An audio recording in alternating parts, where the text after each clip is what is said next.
Estamos en el punto más álgido alcanzado nunca por la humanidad. Es el momento de abrazar el cambio y la tecnología para derribar las misteriosas puertas de lo imposible. ¿Cuánta gente crees que estaría de acuerdo con estas ideas?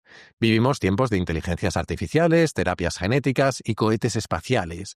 Parece, sin duda, que estamos al borde de un salto como especie que puede llevarnos a crear vida, a extender la nuestra o a colonizar otros planetas. Y por el camino, a acabar con enfermedades o resolver el cambio climático. Así visto, es difícil no querer avanzar lo más rápido posible casi a cualquier precio. Pero resulta que no somos los primeros humanos en sentirnos así. Las palabras que te he leído al principio son una adaptación de un manifiesto que Filippo Tommaso Marinetti publicó en 1909. En él decía cosas como: afirmamos que la magnificencia del mundo se ha enriquecido de una belleza nueva, la belleza de la velocidad. Un automóvil de carreras, con su radiador adornado de gruesos tubos parecidos a serpientes de aliento explosivo, un automóvil que ruge, que parece correr sobre la metralla, es más bello que la victoria de Samotracia. ¿Es esto tan distinto de lo que algunos dicen sobre ChatGPT, por ejemplo? Aquel manifiesto de Marinetti fue el principio de un movimiento artístico conocido como futurismo. Los futuristas veían belleza en las ciudades, en los coches, en el bullicio y en el dinamismo, en las máquinas, en los deportes y hasta en la guerra. De alguna forma, creían que había que avanzar destruyendo todo a su paso si hacía falta. De hecho, en ese mismo manifiesto, Marinetti decía literalmente lo siguiente: glorificaremos la guerra, la única higiene verdadera del mundo. El militarismo, el patriotismo, el gesto destructor del anarquismo, las bellas ideas que matan y el desprecio de las mujeres.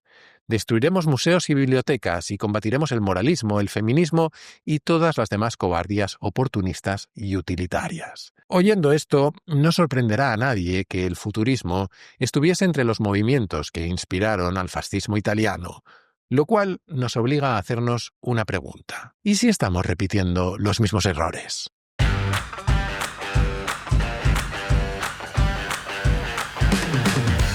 Soy Jaime Rodríguez de Santiago y esto es Kaizen, el podcast para mentes inquietas en el que te acerco a personas, a ideas y a técnicas fascinantes de las que aprender cada día.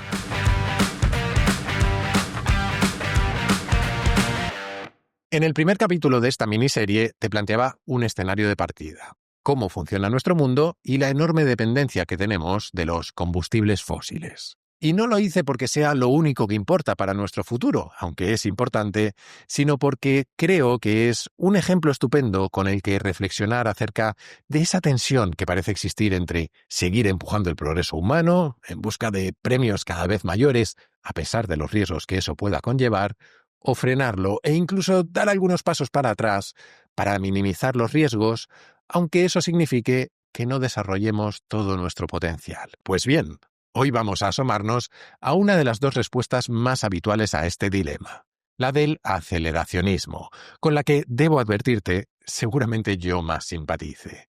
Crecí en un momento en el que casi todo el mundo estaba de acuerdo con que cuanto más avanzara la tecnología, mejor sería el mundo. Y sin embargo, de un tiempo a esta parte, parece que mucha gente ha cambiado de opinión. Como decíamos en el capítulo 191, hemos dejado de mirar al futuro con ilusión, y ahora muchos lo miran con miedo. Bueno, pues frente a ellos han surgido otras voces y otros movimientos. Algunos se autodenominan tecnooptimistas, como Marc Andreessen, que hace un par de años escribió otro manifiesto bastante largo que decía, entre otras cosas, lo siguiente: mentiras, . Nos están mintiendo. Nos dicen que la tecnología nos quita el trabajo, reduce nuestros salarios, incrementa la desigualdad, amenaza nuestra salud, arruina el medio ambiente, degrada nuestra sociedad, corrompe a nuestros hijos, perjudica nuestra humanidad, pone en peligro nuestro futuro y siempre está a punto de arruinarlo todo. Nos dicen que debemos estar enfadados, amargados y resentidos con la tecnología. Nos dicen que debemos ser pesimistas. El mito de Prometeo, en sus formas actualizadas como Frankenstein, Oppenheimer y Terminator, atormenta nuestras pesadillas. Nos dicen que renunciemos a nuestro derecho de nacimiento, nuestra inteligencia, nuestro control sobre la naturaleza, nuestra capacidad de construir un mundo mejor. Nos dicen que debemos ser temerosos respecto al futuro. Verdades. 2 puntos. Nuestra civilización fue construida sobre la tecnología. Nuestra civilización está construida sobre la tecnología. La tecnología es la gloria de la ambición y el logro humano, la punta de lanza del progreso y la realización de nuestro potencial. Durante cientos de años glorificamos esto como se debía. Hasta hace poco. Estoy aquí para traer buenas noticias. Podemos avanzar hacia una forma de vivir y de ser muy superior. Tenemos las herramientas, los sistemas y las ideas. Tenemos la voluntad. Es hora, una vez más, de enarbolar la bandera de la tecnología. Es hora de ser tecnooptimistas. Tecnología. 2 puntos. Los tecnooptimistas creen que las sociedades, como los tiburones,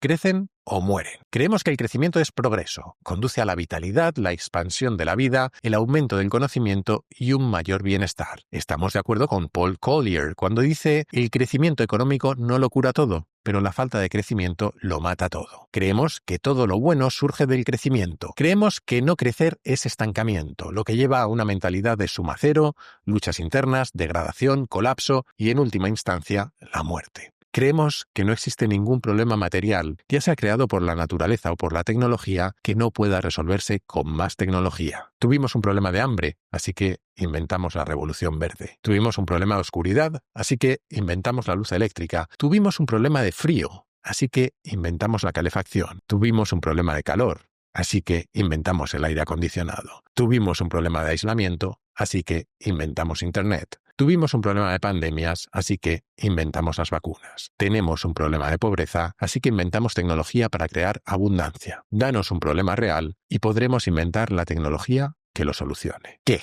¿Cómo te has quedado? Pues eso es solo el principio, porque después se lanza a un montón de reflexiones sobre los mercados, la economía, la inteligencia artificial, la energía, la abundancia, la utopía o cómo convertirnos en superhombres a través de la tecnología. Y ojo, porque ese último tema, lo de ser superhombres, que suena casi a caricatura de cómic, es más importante de lo que parece. Volveremos a ello enseguida. Con ese manifiesto, Andreessen se sumó a un movimiento que empezaba a conocerse como aceleracionismo efectivo, que en pocas palabras defiende que el progreso tecnológico, especialmente la persecución de la inteligencia artificial, es la solución definitiva a problemas humanos universales, como la pobreza, la guerra o el cambio climático. Y así visto, sinceramente, a mí me parece bien. Creo en la capacidad humana para inventar. Creo que debemos desarrollar nuestro potencial y poner todo eso al servicio de la humanidad. Claro, que eso tiene más dobleces de las que parece. Conlleva riesgos, y no creo que debamos ignorarlos. Acelerar significa no hacer caso al cambio climático, significa correr cuanto se pueda buscando la inteligencia artificial general, sin importar los malos usos que pueda tener o si se nos puede ir de las manos. Significa también que estamos de acuerdo con lograr mejoras increíbles de las que solo se beneficien unos pocos. Tal vez la única respuesta posible a estas preguntas sea sí. Tal vez merezca la pena a pesar de todo eso, pero como mínimo es una decisión que deberíamos tomar con plena conciencia y no simplemente con una fe ciega en la tecnología y en que todo va a salir bien. Sin embargo, lo que más me preocupa a mí de las posturas aceleracionistas no es que tengan una visión ingenua de todo esto. Lo que me preocupa es que tienen un lado oscuro, literalmente, porque muchas de ellas se basan en una filosofía poco conocida con un nombre digno de Iker Jiménez: la ilustración oscura. Toma ya.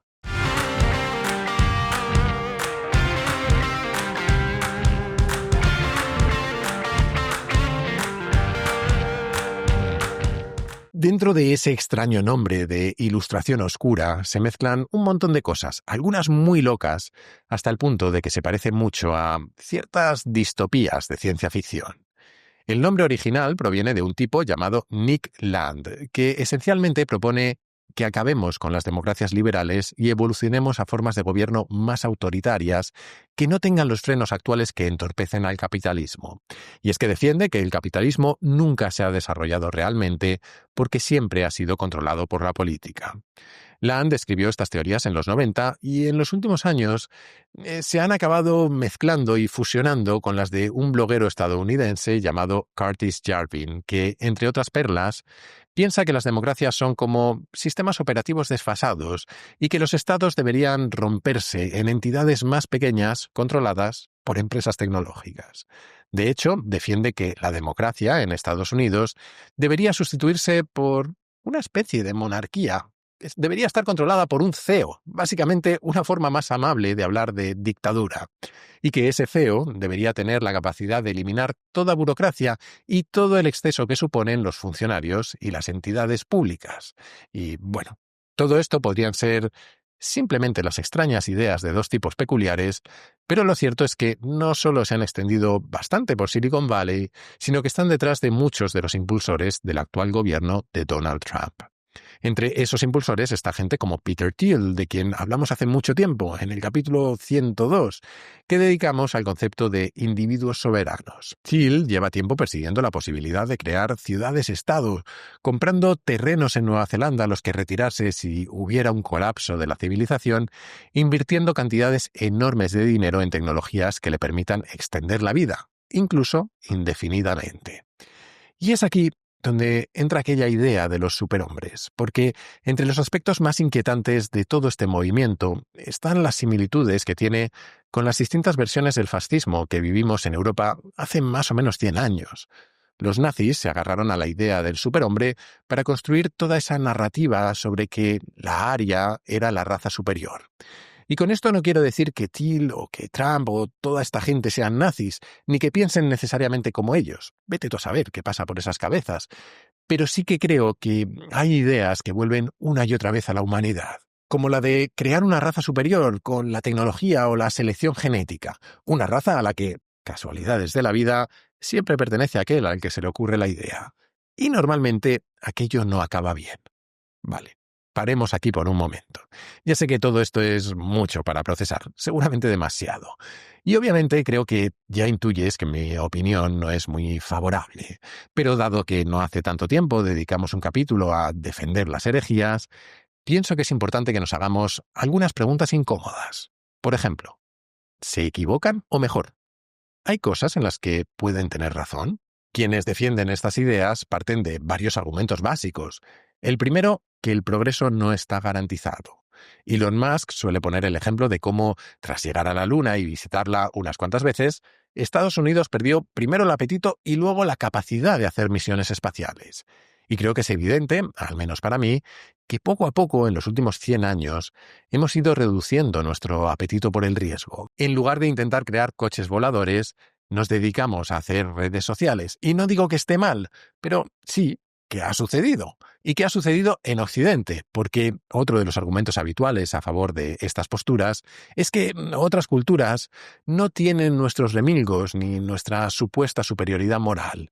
Hay quien mira a China y dice que a ellos no les va tan mal, y que su sistema, si lo despojas de todos los adornos comunistas, no es tan distinto del fascismo. Vienen a decir que la acumulación de poder en un solo partido o líder permite enfocar a todo el país en aquello que importa, sin distraerse en discusiones ideológicas o morales, sin perder el tiempo convenciendo a nadie.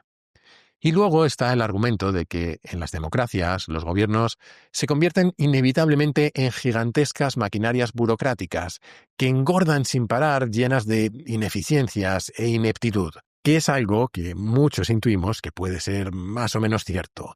Todos tenemos malas experiencias lidiando con nuestros gobiernos, todos vemos papeleos y frenos absurdos y gastos irracionales, cuando no directamente fraudulentos.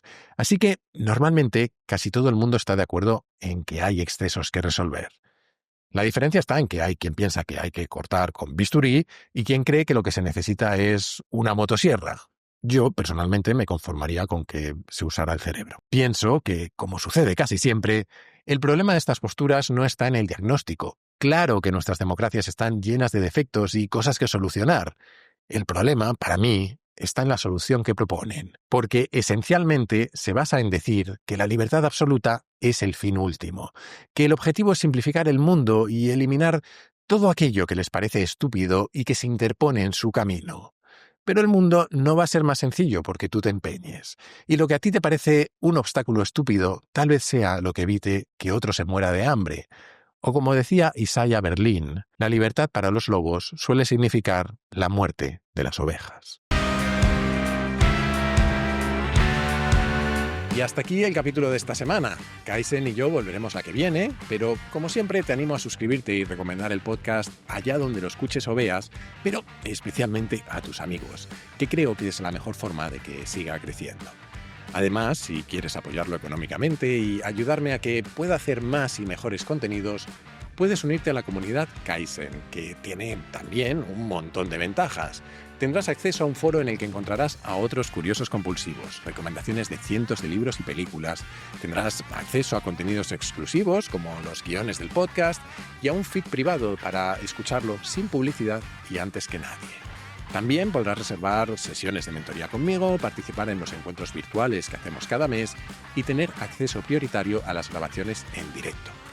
Vamos, que aunque pienso que el principal valor de verdad es ayudar a que el podcast siga adelante, he intentado que tengas muchos motivos para unirte. Si quieres hacerlo, solo tienes que entrar en mi web, jaimerodriguezdesantiago.com, y hacer clic en el banner rojo. Y desde esa misma web o desde mi Twitter, @jaime_rds, puedes hacerme llegar tus comentarios, tus sugerencias, lo que tú quieras. Siempre contesto, aunque a veces tardo un poco y a veces mucho y a veces muchísimo, pero acabo contestando. Y recuerda que si quieres participar en el podcast, puedes hacerlo enviando tus notas de audio por WhatsApp al siguiente número, 683-172-622, con el prefijo 34 si lo mandas desde fuera de España. Y esto es todo por hoy. Muchísimas gracias por estar ahí y hasta la semana que viene.